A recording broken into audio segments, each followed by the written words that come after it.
DWALFM, Radyo Totoo, CMN Batangas. CNN Live Nationwide. Renz Belda, magandang araw sa iyo. Magandang umaga riyan, magandang umaga Pilipinas.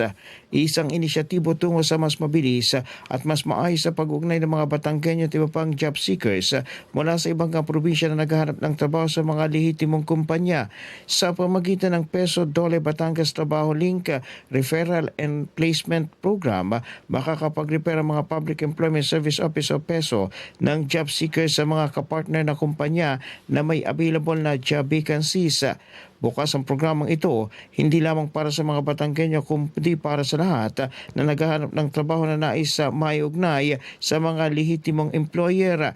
Lain ng programang ito na mapalapit ang mga job seekers sa mga trabahong akma sa kanilang kakayahan at kwalifikasyon. Wala sa DWALFM 95.9, ito si Renz Belda ng CMN Batangas, nag-uulat live para sa CMN Pilipinas. CNN Live Nationwide. Maraming salamat, Renz Belda, mula po sa impilan ng DWALFM, Radyo Totoo, CMN Batangas. Samantala sa karagdagan pang